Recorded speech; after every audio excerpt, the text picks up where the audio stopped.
Hey everybody, Brett from AstartesGaming here, back with another Mount & Blade 2 Bannerlord developer blog video. Today we're going to be checking out two blogs, the one from a couple of days, well not a couple of days ago, yesterday as of me recording this to, I guess a couple of days for you guys when you'll be seeing this. But not just that one, also the one from the week before, which is what we're looking at now, titled Battle Report. So let's dive on in. I think there's some good information here. In the second one we'll be looking at, that's a Q&A, there's a little bit less, but we get to see some equipment that'll be in the game, and I'm going to go into a little bit more depth about that. So, greetings warriors of Calradia. Mount & Blade gameplay is centered around battles, and it is of critical importance to, for the player to understand how things are progressing. Whether you're engaging a few bandits in a skirmish or taking part in an epic battle, you want to know how various troops perform and which enemies present the most danger. To address this and to give the player a detailed account of the battle, we have added a battle report overlay. In this week's blog, we take a look at this feature and try to explain how it works.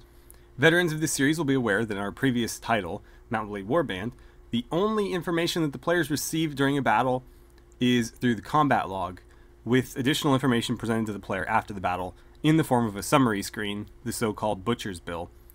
For the most part, this works just fine. Players are presented with the information. They need to make informed decisions. However, it is done in a way that isn't really as engaging or as streamlined as it could be. And frankly, at times it can be a little overbearing. I wouldn't say overbearing, it's just very plain. There's a lot of emptiness on the screen. And you have to scroll down to see the whole thing, even though there is just a lot of nothing happening. And it's all presented very plainly. It's just, text. Not a whole lot going on. So what we'll see in just a second is, Bannerlord's more advanced one, which looks more like a kill death kind of score screen that you would see in a typical multiplayer game. Anyway, the new battle report overlays the main source of all this information. It comes up at any time during the battle with the tab key so that you can review the progress and the casualties both sides have sustained. Once the battle has ended and one side is lost, the same overlay stays on screen and functions as an after-battle report, and you can review the gory details at your leisure. The screen shows a detailed breakdown of every party which is involved in the battle, including an overview of the troop composition of each party, available promotions, kills, deaths, and injuries sustained in the battle, and a routed troop count. In addition to this, there's also a handy button to fast forward through the rest of the battle if you happen to be taken out by a stray arrow. That's really nice. Having to sit through warband battles after you've been downed is incredibly tedious, especially with how terrible the camera controls were. Luckily, a lot of warband mods added in the ability to play as a different character until the battle was over, but a lot of them also didn't, so you may have had to deal with this. I know I've certainly had to. And so it's nice to know that even if you can't switch to another character to continue playing, you don't have to just retreat if you want to get back into the action. You can just fast forward and let that play out much more quickly. So really briefly going through the little icons here. Up at the top, we have just the total army not composition, but army numbers, I guess. And then within that army, we get to see the individual parties that make up that army. So in this case, it's one party versus one party, but there could be multiple parties within these armies. So this army deployed 65 troops, all of which were again in Aaron's party. They got 42 kills. 15 of their troops are ready to be promoted, is what that double arrow means. None of them were killed. 2 were wounded and 0 routed. So the Volandians did very well here. The Battanians deployed 43 troops. They only got 2 kills, but 4 are able to promote. 24 of them died, 18 were wounded, and none routed. So they fought to the last man, or at least until the battle was over. If you zoom in and look at this, I can't do it on here because OBS won't pick it up. It'll just show you this, whether I enlarge the image or not. But if you look at this, the Volandians deployed a lot of cavalry, a couple of knights and squires. And so I am assuming they had quite the advantage on the battlefield. The Battanians deployed less troops, and for the most part they deployed infantry, and so they really didn't have a chance here. And obviously the score represents that. They had very few kills, a lot of casualties, and they were defeated. But yeah, this is definitely cleaner. It makes better use of the space on screen, and it's certainly cleaner than if you've ever used the in-battle score screen that Warband has. It is very difficult to make out. Some of the stuff is just, it's a mess. This is much cleaner, and then the fact that this is also going to be replacing this is nice. So that's really cool. Moving on, the battle report screen also comes up when the player decides to resolve a battle on the campaign map instead of playing it out. This could bring simulated battles a bit of excitement as the simulation is carried out incrementally and casualties start to pile up. The player can, of course, skip the simulation to end the battle instantly. My biggest point here, I guess, is I really just hope that they fix auto-resolve battles, because those were not viable in Warband. You would always lose more troops than you should in general, and those troops tended to be troops that you did not want to lose. So for example, you would be fighting, I think in some of my Warband Let's Plays, I've had like my entire 300-man army against the remaining 10 men in a different army that we had already defeated, but maybe they routed, and so we had to come back and fight them one more time. And I've auto-resolved it and lost like 8 men to their 10, and like 7 of the 8 were like knights or something. And so it was just infuriating to the point where I would never use that, even in situations where it should have just been a gimme. And so I'm really hoping that that changes for Bannerlord, because otherwise that feature may as well not be there. I know a lot of people just completely threw it out, but it would be nice if that worked, because it is definitely an added convenience to the game. So with that said, nothing else that they've mentioned here is really new, other than the fact that this is obviously much more clearly represented. But there were, well, I guess not when you were involved, but when battles were playing out on the overland map, they would incrementally accrue casualties. Once you got involved, then it would be resolved instantly, whether you fought it or auto-resolved it. So in this case, they just let the player have the option, and you can still instantly auto-resolve it, but you can also kind of watch and make sure you're doing well and potentially back out if you're not, rather than just kind of going for it and seeing what happens. So yeah, anyway, moving on. Players will need information to be able to make good decisions and enjoy the game to the fullest. Bannerlord's battle report overlay will hopefully help players in that respect. In next week's blog, we'll be talking to the 3D artist, blah, blah, blah. We're going to go ahead and look at that now. I'm going to read through it very briefly, and then there's a image on there that I want to talk a little bit more in depth about. So if we go to here, I'm going to skip through all of this here. So what does he normally do during his day? He's usually assigned to various tasks, such as armor modeling, interior map design, shield modeling, which is what we're going to look at in a second, and environmental design. I always start out by gathering historical references and study them thoroughly. Following that, I create concepts that are compatible with both the historical references and Bannerlord's world. For example, if I'm going to build a keep for a faction, I study the buildings and architecture of the corresponding nations and try to understand what kind of style and structures they were using. Then, depending on the demands, playability is an important factor that affects design, I create a concept model that is to be approved. Following the approval, I complete the model using our texture library, or create a texture myself if needed. Okay, so here we have an animated GIF with various shield types, and I kind of wanted to discuss them because looking at them we can get a little bit more information about the various factions in the game. So let's start with the kind of teardrop shaped shields. There's quite a few of them, and it's difficult to pinpoint them to a single faction. However, the one that stands out the most during the period that Bannerlord draws influence from is probably going to be the Empire, who take very heavy influence from the Byzantines. If you look at Byzantine soldiers from around 1000 AD to 1300 AD, you'll see that they do use those teardrop shaped shields quite often. You'll also see some kite shields in the mix at that point. Although the kite shields are very Norman, and so I think we're going to be seeing those more in the hands of the Volandians, or at least the Volandian foot soldiers. But we will probably see them in the hands of the Empire as well.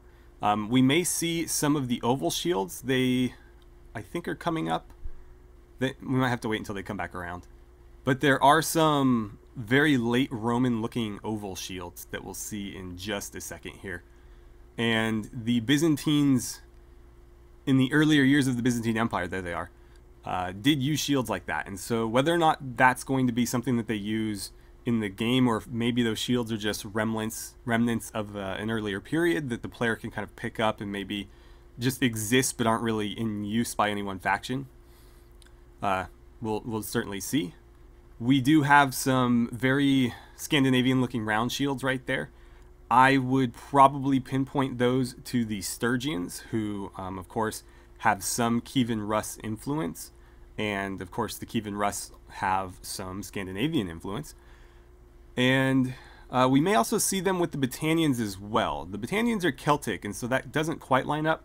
But during the period that, again, Bannerlord draws influence from, the peoples that would have been Celtic in, like, Britain, for example, were, you know, dealing with the Saxons, of course. The Saxons had already kind of invaded and conquered, and then you had the Viking invasion. And so that round shield was very prevalent in that area, and you could see some historically Celtic people using similar shields. However, there's a more Celtic shield that we see here, which is typically known as a targe, and let's see if we can point them out. They are also round shields, but they are more leather. Here they are, and very studded. Those very studded shields right there. Those are very very Celtic. Particularly like Scottish, but anyways, very Celtic shields that I think we'll see more in the hands of the Battanians than just the plain round shields. There's also another set of round shields that are much more convex. So not these ones; these are very flat. I have no idea what those square ones are, but these convex round shields are very Eastern, and so those are almost certainly going to be for the Aserai. I don't think we'll be seeing those in the hands of anybody else. Those are pretty distinct. There's also another very distinct shield pattern in here, which I would call a cardioid-shaped shield. They're the ones that are vaguely heart-shaped that are coming up. Well, they're at the very end. But they have kind of almost like a butt-shaped top to them, like the two rounded parts of a heart, and then come down into almost like a heater shield shape right there. Those are most commonly associated with the sort of Russian dukedoms of the medieval era. So again, not necessarily Kievan Rus, but Kievan Rus could be in there, and so I think those will be Sturgian as well. These rectangular kind of wicker shields I think are going to be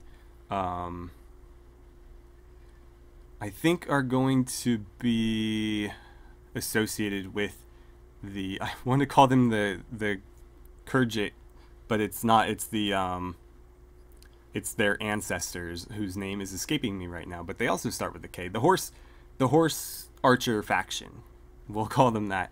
I literally just made a faction video and I can't remember the names, but yeah, I think we're going to associate with them, those shields with them.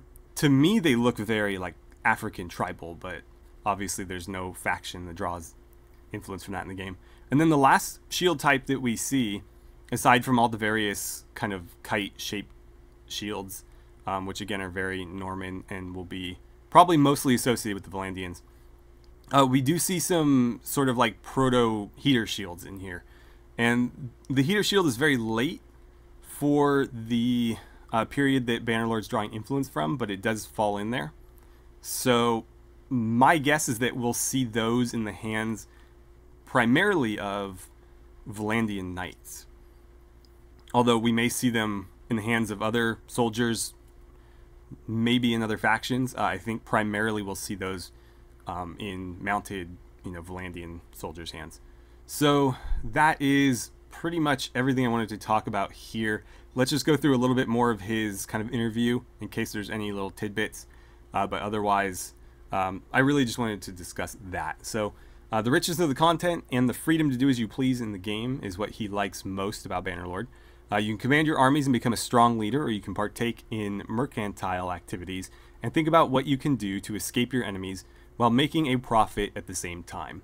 I do hope that they make the mercantile aspect of the game stronger, because it is nice to have different playstyles available.